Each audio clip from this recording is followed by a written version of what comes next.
Ok, salut tout le monde. Aujourd'hui, je vais vous montrer rapidement comment créer un fichier robot.txt très rapidement sur Shopify. Ça sera pas long, je vais vous montrer exactement pourquoi est-ce que vous devez utiliser un fichier robot.txt en SEO et également je vais vous montrer comment le créer, l'éditer ou du moins l'optimiser au maximum. Alors première chose, où est-ce que vous pouvez trouver le fichier robot.txt? Très simplement, ce que vous allez pouvoir faire, c'est cliquer sur votre online store directement ici et avoir donc votre boutique en ligne. Donc moi j'ai pris un exemple, c'est une nouvelle boutique, on s'en fiche. Ce que vous allez faire, c'est que vous allez cliquer dans la barre donc de l'URL, vous allez rajouter un slash et là vous allez cliquer sur, vous allez taper robot.txt. Et ici vous allez avoir donc le fichier robot.txt. D'accord? Je vais vous expliquer un petit peu à quoi correspondent toutes ces valeurs. Mais avant de vous expliquer exactement à quoi servent tous ces éléments, parce que les fichiers robot.txt de Shopify sont assez colossaux, à quoi ça sert un fichier robot.txt? Vous devez le voir comme un videur de boîte de nuit pour votre site. En gros, il va dire à Googlebot, donc les petits robots du moteur de recherche Google, quels endroits il peut visiter et quels endroits ils sont hors limite. Pourquoi est-ce que c'est crucial? Parce qu'en e-commerce, vous pouvez avoir littéralement des centaines de milliers de pages. Et donc, forcément, chaque page que Google visite, ça va avoir un compte. Et ce compte, c'est hyper important pour le budget de crawl. Le budget de crawl, c'est un budget qu'accorde Google à votre site pour explorer de nouvelles pages. Mais si par contre, il est complètement perdu et qu'il retombe toujours sur la même page et qu'il ne trouve pas les nouvelles pages facilement sur votre site, et bien en fait tout simplement ce qu'il va faire c'est qu'il va vous accorder moins de budget de crawl et ce qui signifie tout simplement que au fur et à mesure les robots de Google vont moins s'intéresser à votre site. Donc c'est primordial d'optimiser correctement de 1 son budget de crawl et ça commence forcément par un fichier robot.txt correctement configuré. Et ce qu'on veut en fait tout simplement c'est mettre en avant à Google les pages qu'on veut vraiment mettre sur un moteur de recherche parce que toutes les pages qui ne servent littéralement à rien en fait on s'en fiche.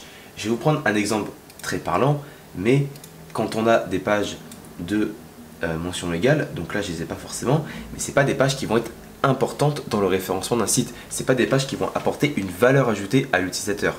Par contre, si vous avez par exemple une page de catalogue, donc là on n'en a pas, mais imaginons que ce soit la collection All, cette page de collection, on doit la mettre en avant. Et donc forcément ça passe notamment par le fichier robot.txt. Si vous voulez une petite image, vous devez penser que votre site Shopify c'est comme un immense centre commercial. Sans avoir un bon fichier robot.txt, en fait Google pourrait se perdre dans des allées qui n'ont aucun intérêt. Donc il va directement ignorer vos vitrines alors qu'elles sont les plus attrayantes pour vous. Le fichier robot.txt, c'est ce qui va vous permettre tout simplement de guider Google vers vos pages qui vous rapportent le plus de chiffres d'affaires. Donc le plus important pour votre business. Un petit rappel, c'est que Shopify, jusqu'à 2021, donc on avait de nombreuses personnes qui travaillaient en SEO, qui étaient assez frustrées parce qu'on n'avait pas la main sur le fichier robot.txt. Ça, c'est révoqué donc depuis 2021. En gros, Shopify a vraiment changé la donne. Ils ont annoncé que désormais, on pouvait personnaliser notre propre fichier robot.txt. Et ça, c'est une très bonne nouvelle parce qu'on peut influencer comme on le souhaite l'influence donc et du moins les pages qu'on veut correctement mettre en avant ou non pour les moteurs de recherche. Comment est-ce qu'on fait pour créer un fichier robot.txt? Je vais vous montrer directement. Vous allez cliquer donc sur Online Store, thème, ensuite vous allez cliquer sur les trois petits points et cliquer sur Edit Code. Ici, normalement, si vous tapez, donc là vous avez vraiment tous les fichiers de votre site, donc le code, les fichiers de design, etc., le CSS, le JS, etc. Là, si vous tapez par exemple robot.txt, vous pouvez voir qu'on n'a rien.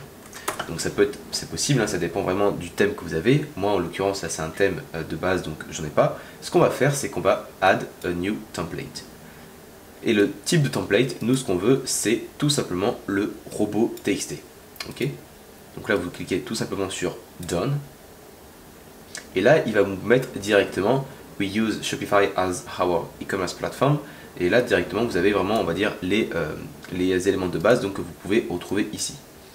Si je supprime tout ça, hop, et que je fais Save, ici, si je rafraîchis, vous n'avez plus rien. Ok? Et si par contre, imaginons que je remette la même chose, hop, bon voilà, forcément, vous pouvez voir que là, ça se met. Et par exemple, si je copie-colle tout ça et que je supprime les règles directement de base de Shopify et que j'enlève directement, hop, j'enlève tout et que je remets directement le code du fichier robot.txt que je mets sur Save, là, votre fichier robot.txt est quand même actif. D'accord? Donc c'est hyper intéressant parce que là en fait vous avez juste à faire en fait déjà un copier-coller de ce qu'il y a ici et de trifouiller dedans pour voir ce qui est intéressant pour vous ou non. Vous avez 3 éléments à retenir sur un fichier robot.txt. Le premier c'est le user agent. Le user agent en fait ça concerne directement les robots des moteurs de recherche.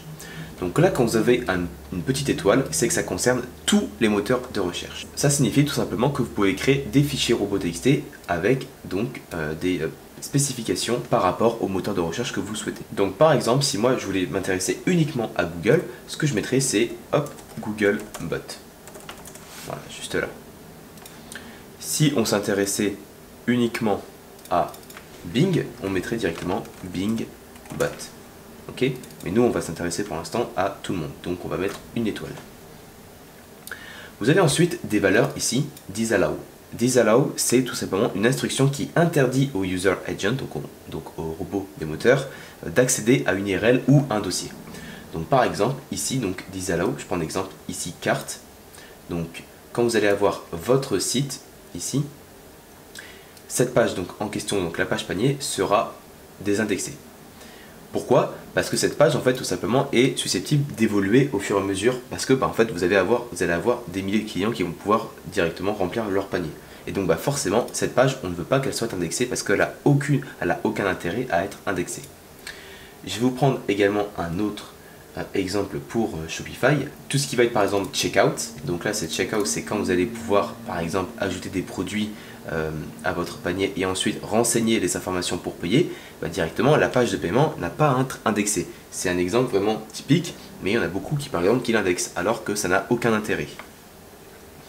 Et quand vous allez avoir par exemple des valeurs comme allow, allow ça veut dire c'est une instruction qui autorise l'accès à une URL placée dans un dossier. Comment est-ce qu'on fait par exemple quand on crée un site et qu'on veut par exemple le travailler sans forcément commencer à indexer son contenu?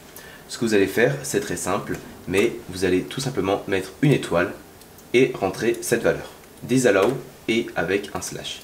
Là, si vous faites save, tout simplement, ce que vous allez faire, en fait, c'est que vous allez directement désindexer votre site. Donc là, normalement, moi, vu que c'est pas un nom de domaine, c'est pas un vrai nom de domaine parce que c'est sous myshopify.com, mais si je fais ça, tout le contenu ne sera pas indexé. Les robots des moteurs de recherche vont arriver sur le site et auront directement une instruction pour leur dire que aucun contenu ne doit être indexé pour le moment. Vous avez également donc le sitemap, donc ça on peut le supprimer. Le sitemap, donc c'est l'URL en fait qui, donc on en parle, je vais en parler dans une prochaine vidéo, mais c'est, on va dire, c'est un lien en fait qui va être très utile pour référencer, donc en fait pour lister, on va dire, toutes les pages à mettre en index, donc dans les moteurs de recherche. Donc typiquement vous allez avoir différents types de sitemaps, c'est vraiment, on va dire, une classification entre différentes pages. Donc là Shopify, ce qu'il vous fait, c'est qu'il va créer 3 différents sitemaps. Il va vous créer un sitemap pour les pages, un sitemap pour les collections et un sitemap pour les blogs. Donc ça paraît vraiment, ça va aider, on va dire, les moteurs de recherche, donc Google, à mieux classer les différentes URL. Mais ça c'est le sujet d'une prochaine vidéo. Ce que je vous conseille pour, du moins, Shopify, c'est de ne rien toucher pour le moment sur votre fichier robot.txt. Pourquoi? Parce que c'est assez quand même poussé, c'est assez précis et ils ont vraiment essayé de penser au maximum. Je prends un exemple encore une fois, c'est directement la barre search. Donc ça c'est quand vous allez pouvoir faire une recherche de produits. Si je mets par exemple café, là en fait vous allez avoir le slug search et donc forcément tous ces résultats là n'ont pas forcément vocation à être indexés si vous ne le voulez pas. Donc on l'a dit, donc la page search, vous avez également les filtres aussi sur les pages de collection. Donc ça c'est toutes les URL qui vont être comme ça, sort by, donc ça c'est quand vous allez faire un filtre ici par exemple et que vous allez avoir, donc voilà, vous allez sort by manual, etc. Donc ça idéalement c'est pareil en fait, c'est des pages en fait qui seront les mêmes que les pages d'origine, sauf que les URL seront différentes, ce qu'on appelle directement du dust. Donc c'est du duplicate URL same text. Et donc ces pages là sont vraiment à bannir de votre site. Je vous mettrai donc toutes les URL indispensables à désindexer de votre site Shopify. J'espère que la vidéo vous a plu. Je ferai une vidéo complémentaire donc à celle-ci avec notamment donc les fichiers sitemap qui sont également indispensables. N'hésitez pas à laisser un like, à commenter si vous avez des questions, si vous avez des remarques également. Et je vous dis donc à très bientôt pour une prochaine vidéo sur le SEO.